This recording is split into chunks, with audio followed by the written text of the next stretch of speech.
family, community members, welcome. Welcome. My name is Sharon Moore. I'm a civics teacher for the wonderful 8th grade, and you'll find that Miss D and I complement each other very well. My speech will be on the shorter side, and hers is on the more eloquent, longer side. So I just want to sum up a few thoughts I had yesterday, because one of our students said, this project has been too long.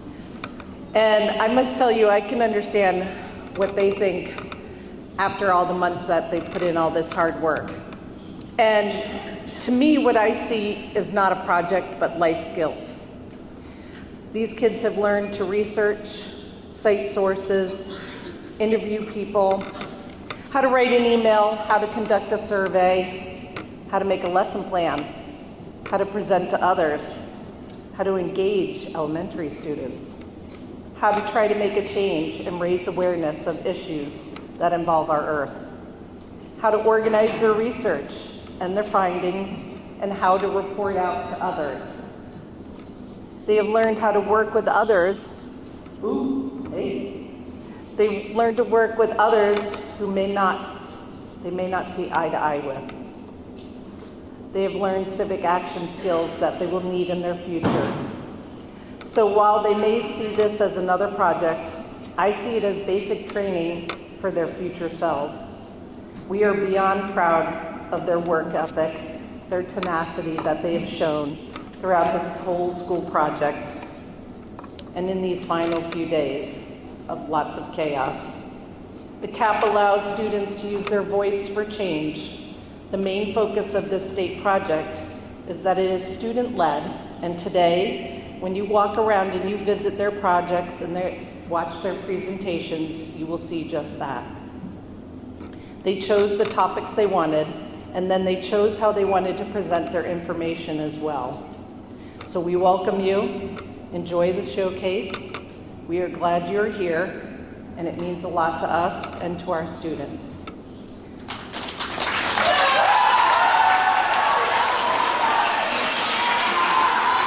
So first, I'd like to introduce our student speaker for, see, already making mistakes, Mrs. D.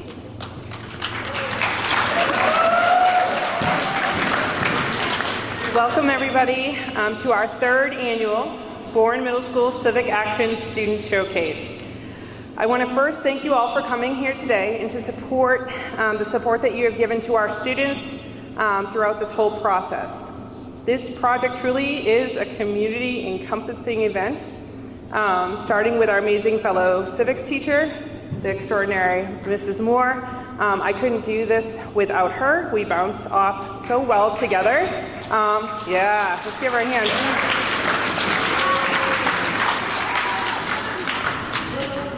We would also like to thank our 8th grade teachers who have had to give up some of their time. They always do it willingly. They help us out. They guide our students. They calm them down when they're getting stressed. This means everything to us. We have an amazing team. Thank you for our special educators that provide the added support, scaffolding, and guidance to both students and to us to make sure we can meet the needs of all our students. We are fortunate enough to have an admin team that has supported us, our students throughout the year, to bring their goals and ours to life. There's no one better. We've been very fortunate. Every single administrator in this district has helped us with this, and that's huge. To each and every student out there, especially our own, our teachers in the school that gave up their time, parents, community members, school committee, our selectmen, legislators at the state level that have given their time and knowledge to our students, thank you. A special thanks to our keynote speaker, she happens to be my daughter as well, Mia DiBiasio, for coming between her AP exam and having to go back for a student council speech and then tennis and then soccer. Just a little thing. To speak to you about the work that she's doing, both with Student Council, Environmental Club, as well as her own Civic Action project this year. We have the most amazing community assets in Bourne. Each and every person that we reached out to got back to our students this year. We were so fortunate, and at times when our students had further questions, they came back and answered questions again. That doesn't happen in every district, and Bourne is pretty special for that. These things don't happen overnight. It takes a lot of work to do this project. It can be very messy. Believe me, the stress level can get quite a bit high. We talk a lot about breathing techniques, how to work through it and stay calm, maybe myself more even than the students. Throughout this year, we work with students on all kinds of things, from basic interview skills to how you're supposed to look up to the crowd. We talk to them about how to write a formal email and then how to respond to it to make sure that we have the message going out that we care, that we're taking the time to do it right, and if we mess up, we try to own that. Our students learned the challenges of working in a team. It is not easy. We work in teams here at the middle school. It's not always easy. We don't always agree. Mrs. Moore and I, we balance so well together because we are so different. And so listening, pausing, and if you have to regroup, that's okay. And our students are learning that as well. Mrs. Moore and I could not be more proud of the work our students have done. They've really stepped up. We had some busy lunches recently and some busy after-school time, but understanding a deadline and reaching that deadline, pulling in, and even if your group doesn't show up, you showing up because you're putting in the grit, that is a lot to be said for these kids, and they have so much to just be proud of themselves and pat themselves on the back. We honor them today, and we appreciate you coming to see their projects. You're really going to love them. So at this time, I would like to introduce our keynote speaker, Mia DiBiasio.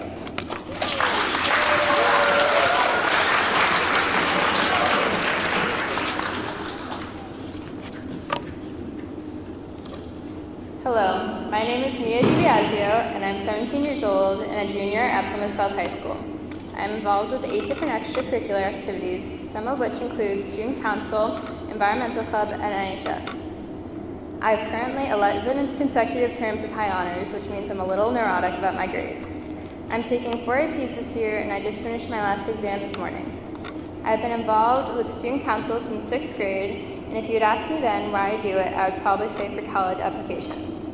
Now, after getting to school at 5 a.m. for Teacher Appreciation Breakfast, going 2 consecutive years to a 3-day state conference, and even speaking on the mic in front of 1,000 people at my school's pep rally, I would say I do it because it's what I'm passionate about. Coming up with new ideas on how to fit a dance routine in between games and superlatives, and figuring out who will wear a silly Panther suit at a football game is what I love to spend my days doing. This year, I found a new way to incorporate more of what I do with Student Council into being able to better help my community. I decided to join Environmental Club and bring my leadership skills to a club that had the capabilities of working in our local community to bring about change. I admittedly had never heard of Environmental Club until the beginning of this year. Once I had joined, I learned that the club hasn't done much in recent years except a fundraiser here or there and maybe a beach cleanup. In a short amount of time, my friend Kira and I have been able to take on a leadership role and take the initiative to begin to take action. This year, Kira and I have been able to organize a clothing drive to ensure clothes don't go into our landfills. We hosted a jewelry fundraiser to support the future events of our club. We also most notably have had a book donation drive. The majority of waste that goes into landfills is not plastic, it's paper products. In this book drive, we prevented over 100 books from being thrown away for at least a few more years. This book donation drive was an idea I had for Student Council, but we didn't have enough time to execute it over there. The idea was to collect used children's books from the high schoolers who had outgrown them and donate them to some first graders. I started by making a poster and posting it on the environmental Instagram we made this year. I put boxes from the recycling out back into the teachers' rooms to collect books, and one in the main foyer. Because we had a personal connection with one of the first grade teachers, we had reached out to her to set up the date and time. When looking at dates, I realized that February 14th is a half day, right before February break, and helps us with the theme of falling in love with reading. From there, we spent days after school cutting out bookmarks from recycled grocery bags and collecting scrap colored paper from our art rooms. Finally, the day came as we took our books and supplies to the elementary school. We went to all 4 classrooms in the first grade with over 100 kids. While half the class picked out a book, the other half of the class made a bookmark while we talked to them about upcycling and making new out of old. Every kid in the first grade was so excited to receive a new book. One of them even gave me a Valentine. After completing this project, we were left with many more books, so we decided to donate them to teachers at the elementary school to put in their classes. Next year, we plan to expand to other grade levels in the school and expand our donations from just the high school students to also the middle school. This event started because I followed through with an idea that made 100 first graders' day and gave teachers more books and kept paper products out of landfills.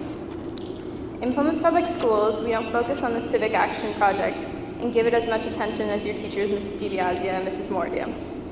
In 8th grade, we brainstormed a few ideas about mental health and called it a day. Now in my junior year, we have around 5 weeks left of school to start a community project and implement it. And most of the students in my history class don't even know what civic action is.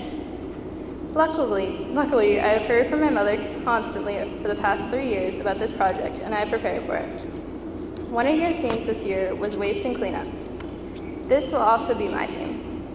At Plymouth South High School, we have an advanced technical program that provides students with skills needed to go into various careers like culinary arts, marketing, plumbing, carpentry, and more. One of the techs, as we call them, is cosmetology. Our cosmetology program has a fully equipped salon to train students how to do hair, nails, facials, and more. As this program is open to public clients, they also do haircuts on a regular basis.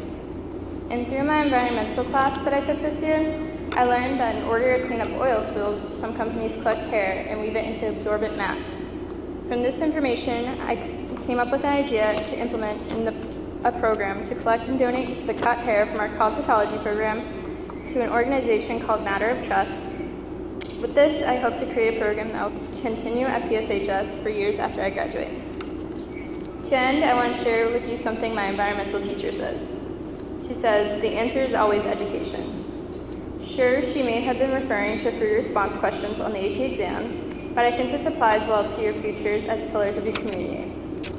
Staying educated is the key to climate change as it helps you see what you can do in your community and in the big picture. Being educated enables you to see what companies are putting forever chemicals such as PFAs into your products and into your body. Being educated allows you to see the world through a clear lens and make decisions that will save the planet. So please stay educated and stay involved in your community as we can always do more. Thank you.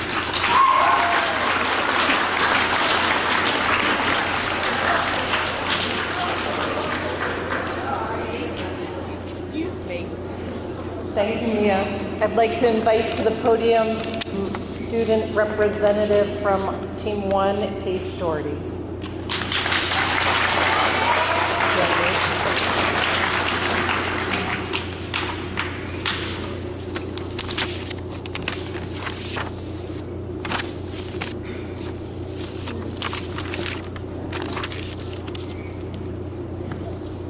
Hello everybody, good afternoon.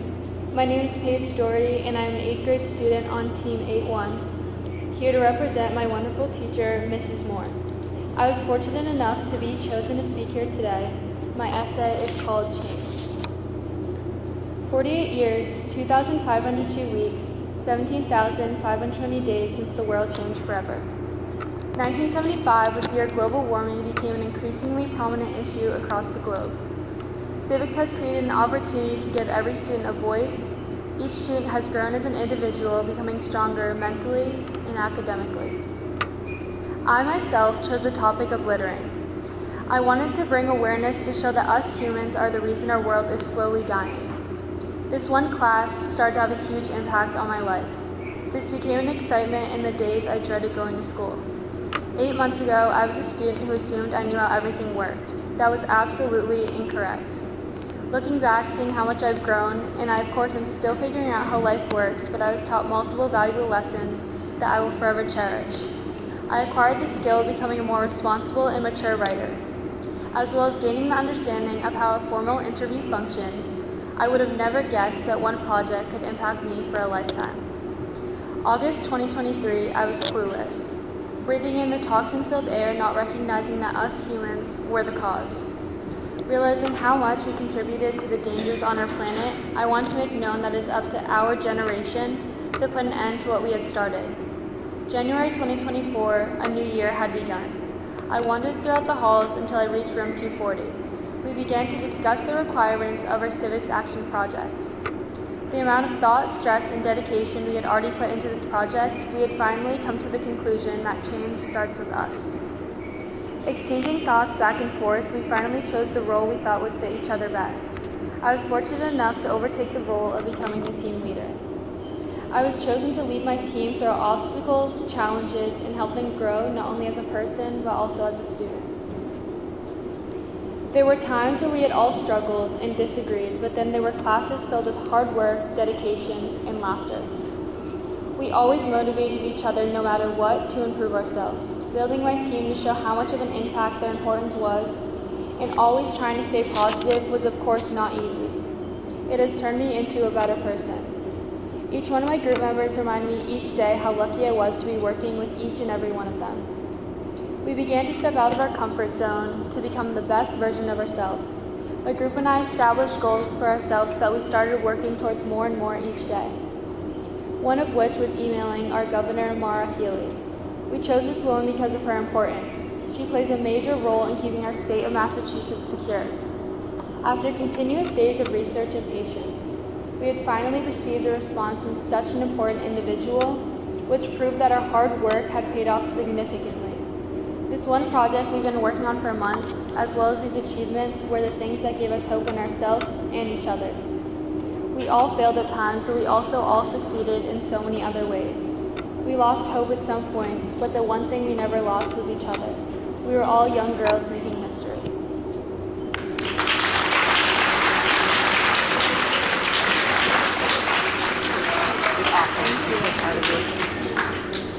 Okay, and now I would get the great pleasure to introduce Lola Lumley. She is our student speaker representative from A2.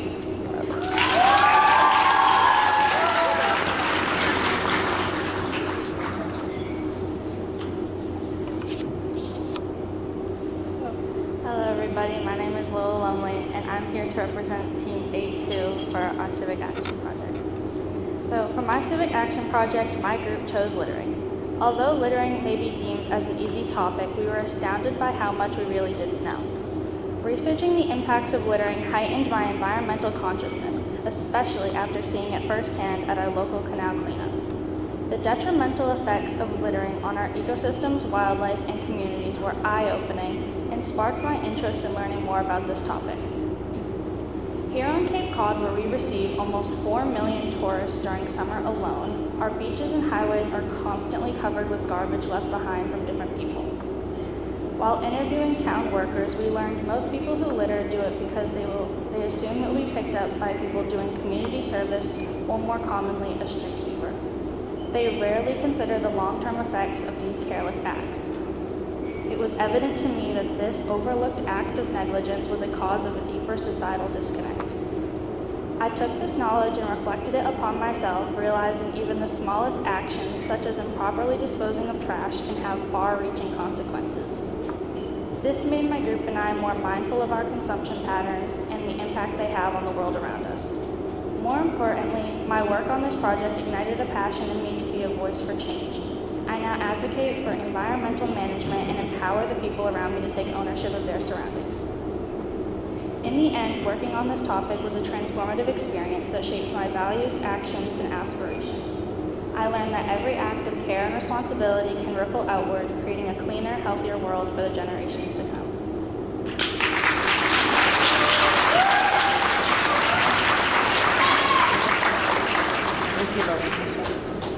Okay, at this time, we would like our students to slowly walk down to your tables, please.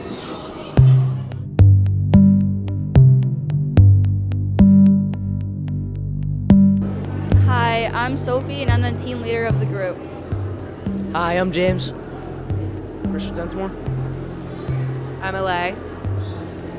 Hi, I'm Abby. Hi,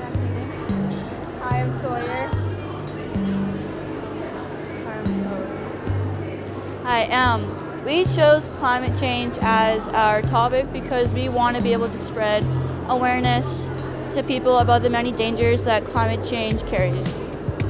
So we did many presentations throughout the 6th, 7th grade and to some of our community about the dangers, and we want to encourage people to help clean up trash and around the school.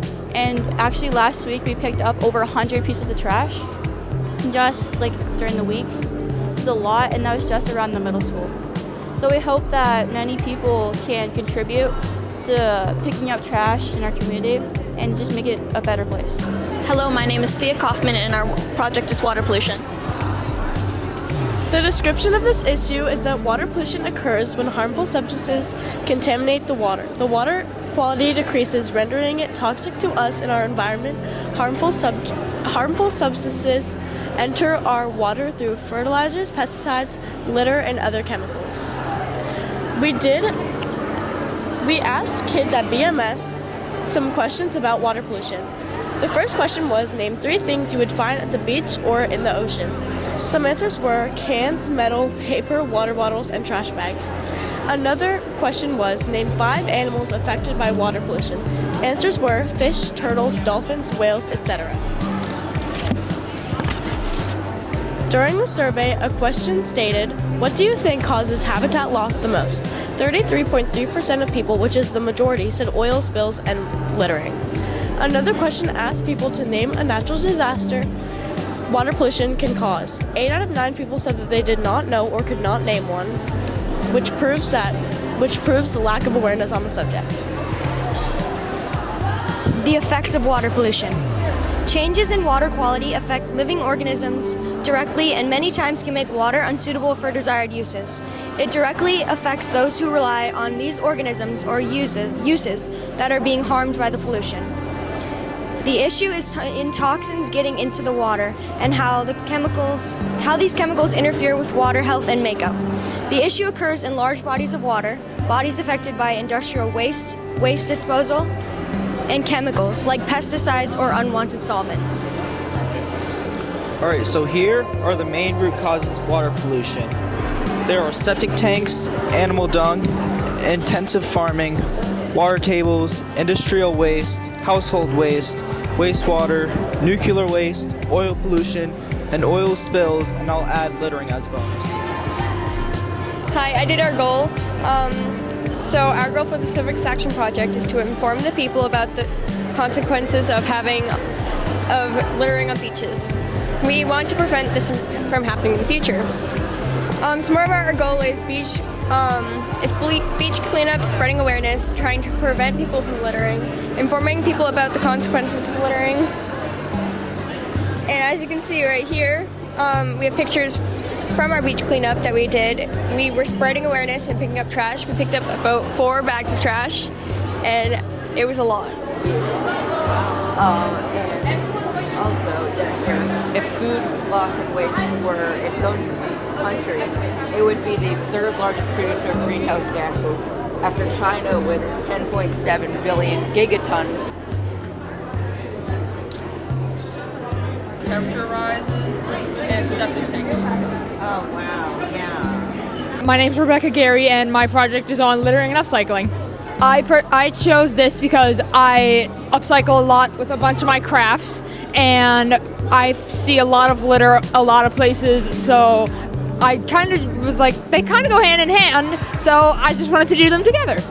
My name is Kira, and one solution for land pollution is to help clean up within your local environment and to participate in local beach cleanups around your area. My name is Stacey Lee. These are my team members. This is Charlotte Taylor, Kaylee Gilman, Alexander Ellis, and Adam Neal. And today we bring you guys Unplugged, which is our topic was on the disconnection of nature. Which in summary is the issue of people not going outside enough and people who are very disconnected from the outdoors and who are distracted by a bunch of different factors like electronics and such. Water pollution is mostly about all the trash in the ocean and how it could be a great impact on the wildlife. We did the 5th graders for our presentation because they are more helpful, and I feel like if we get a younger mindset, I feel like it would help more. I'm Devin Fernandez, and our project is about littering. We just wanted to spread awareness to all the students in our school. That's about why littering is a huge problem, because most people don't know that it's actually as big as a problem as it actually is. Thank you. So, Don't Be Strange is basically saying, don't think that littering is just a weird thing that has only happened once. It's happened everywhere, multiple times. So you should be the change and try and do something against it. Don't throw your stuff out the window. Recycle stuff at specific areas. Don't put stuff in the streets where it can go into storm drains. Hello, my name is Jake, and here's our poster and pollution for the solution. We're trying to get more trash cans on the beaches and get water pollution to be solved. Our main issue of ocean pollution and the cause of it is runoff from fertilizer at lawns and stuff. I'm gonna pass it on to my friend Chris here. Hello everybody. We did a survey on all of our 8th grade students, and just to see how many people saw this amount of trash on our beach in Bourne, and 62% of them said that they did. And that is a ginormous problem for our community, because in about 4 or 5 years, this could be what our beaches look like, and that is not good for our well-being. Because if any of you out there that like to eat fish, this bad pollution could get into their system, and then when you eat it, it makes you sick too. So we're trying to figure it out and how to pick it up, and I'm gonna pass you back to Jacob. So we did an activity with the 3rd grade students at Bourne Intermediate School, and we did this bucket of trash here. There was a little less trash, but we gave them, there's 2 students that came up, and we gave them 30 seconds to try to pull out as much trash as they could. So they were doing that, they had fun with it, and we asked them if they had fun, and they all, of course, said yes, because they were playing the game. And so we taught them picking up the beach is fun, and it can be just a good thing to do. Thank you. Hi, I'm Ava. We are doing our Civics Action Project on pollution free. It's just based on everything that's on here. It's about all the waste. Personally, I really like this project because I live close to the water, and water pollution is a huge thing down where I live. And I just feel like it's a huge part of the litter on the beach, people just being lazy. Yeah, so that's what we're doing for our project. Hi, I'm Abby. I focused on making surveys for our group to see what people do to influence pollution. Hi, I'm Larissa. I interviewed Matt Sawicki from Public Works. He said that during the winter time, there's not a whole bunch of waste and other stuff, and during the summertime it's more waste in our systems. Hi, my name is David Duca, and this is my friend Cameron Mahoney. Our Civics Action Project is about No More Green, which is about affecting and teaching little kids about how their effect on pollution and the world today.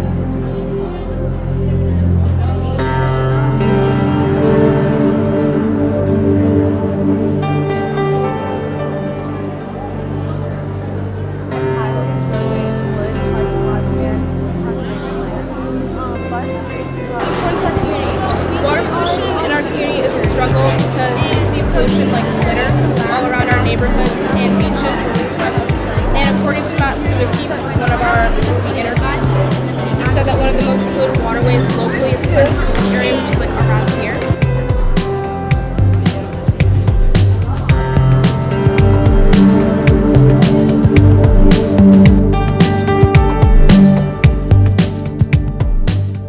My name is Emma, and my project was climate change.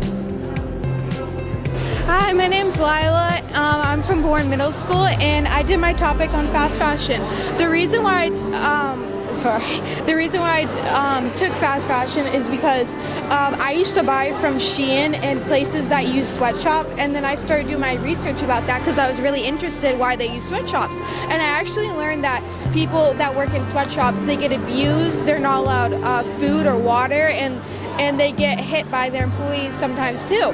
And there's fires that goes on inside the sweatshops, and actually they're not paid either, just to work all those hard long hours just to not get paid. And another reason why I chose it is because fast fashion actually contributes to 3 global warming. It's land, water, and air pollution, and it's actually one of the top 3 really big impactors into global warming. Hi, my name is Maggie Berry, the team leader of We Need Water. And going into this project, I knew that we would have to do a lot of work, we would try new things, have new real life situations, but coming out, it's been way more. It's been such a great experience, and it's made me more a well-rounded person. I've learned so many new things, I've gotten so many new experiences, and it's been really amazing. So our goal was to inform the elementary age students about the dangers of water pollution and have them develop a basic understanding.